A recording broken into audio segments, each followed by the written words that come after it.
Hey everyone, welcome back to Corporate Decoder where let's just say some companies are flying a little too close to the sun. And today we have a report that proves it. So get ready because we're diving into Mesa Air Group's latest filing, and it's got more twists than a flight path in a storm.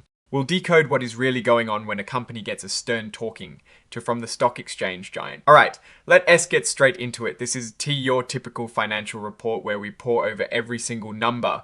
Instead, Mesa Air Group Incorporated is filing what is called a Form 8K, which is essentially a current report for significant events. And boy, do they have a significant event. The main story here, kicking off on October 1st, 2025, is that Mesa Air Group Incorporated got a notice from the Nasdaq stock market. It's not a fun letter to receive. This notice is about them not following one of Nasdaq's rules. Specifically, it is about something called the Annual Shareholders Meeting Rule. Basically, Nasdaq requires companies listed on their market to hold a yearly meeting with their shareholders within 12 months of their fiscal year end. Mesa's fiscal year used to end in September, but they've recently changed it to December. Now this isn't TA, you're out tomorrow situation. It's a heads up, and they have about 45 days until the 17th of November 2025 to come up with a plan to fix this. If Nasdaq likes their plan, they might even give them up to 180 days until the 30th of March 2026 to get back on track. But Therese no guarantee Nasdaq will agree, and they could still face problems later if they don't meet other Nasdaq rules. So why did they miss this rule? It turns out Mesa has put their annual meeting on hold because they in the middle of a big deal. They've announced plans to merge with another company called Republic Airways Holdings Incorporated. This merger is pretty significant. Under the agreement, Republic Airways will merge with Mesa, and Mesa will keep its name, but then change it to Republic Airways Holdings Incorporated. After the deal wraps up, they're expecting this merger to be finalized sometime in the fourth quarter of 2025, assuming their shareholders approve it and all the other conditions are met. To get shareholder approval, they actually called a special meeting on the 17th of November 2025, which is the very same day they need to submit their plan to Nasdaq. Talk about timing. They also added a bit of a disclaimer here. This report is just for giving information. It's not meant to be a request for people to vote their shares or an offer to sell or buy any stock related to this merger. They're just keeping everyone informed about the Nasdaq issue and the merger's progress. For anyone who wants all the nitty-gritty details about this merger, Mesa has filed a registration statement with the Securities and Exchange Commission, or SEC. This statement includes a proxy statement and a prospectus, which basically lay out everything shareholders need to know before they vote. They started sending this out on the 2nd of October 2025. You can find all these documents on the Sexy S website or on Mesa S Investor Relations page. Then There's a section that talks about who might be considered participants in asking for shareholder votes. This usually covers the company S top brass directors and executive officers. They're basically saying that these individuals might have an interest in the merger and their involvement in encouraging a, yes, vote needs to be disclosed. They point to past filings like their 10K annual report on Form 10K, filed on the 11th of July 2025, for more information about these people and what they own. And as with most of these filings, is a big chunk dedicated to forward-looking statements. This is where the company talks about what they expect to happen in the future.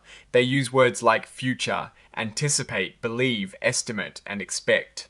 It is a legal way of saying, hey, we think these things will happen, but we can't absolutely guarantee it because there are a bunch of risks out there. They list out a lot of potential problems. A big one is simply whether they can actually complete this merger. Will shareholders give the thumbs up? Will all the other conditions be met? They also worry about the merger disrupting their current business, losing key employees, unexpected costs, and potential lawsuits from shareholders. Plus, Therese, the ongoing risk of not complying with Nasdaq's rules, which we discussed earlier.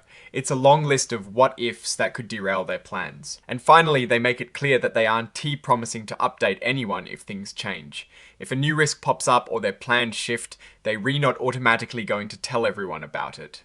They do mention that more details on these risks can be found in their annual report for the year ended the 30th of September 2024, filed back in May 2025. And the report is signed off by Brian S. Gilman, who is the Executive Vice President and General Counsel. He officially signed it on the 3rd of October 2025. So what's the takeaway from all this? Mesa Air Group Incorporated is in a bit of a tight spot. They trying to get a major merger done, which is causing them to overlook a fundamental requirement from Nasdaq holding an annual shareholder meeting. They've got a deadline to submit a plan to fix this, right around the same time they're asking shareholders to vote on the merger itself. This shows a company under immense pressure, juggling a massive transition while also trying to stay on the right side of its stock exchange. The delay in the shareholder meeting is a symptom of the larger merger focus.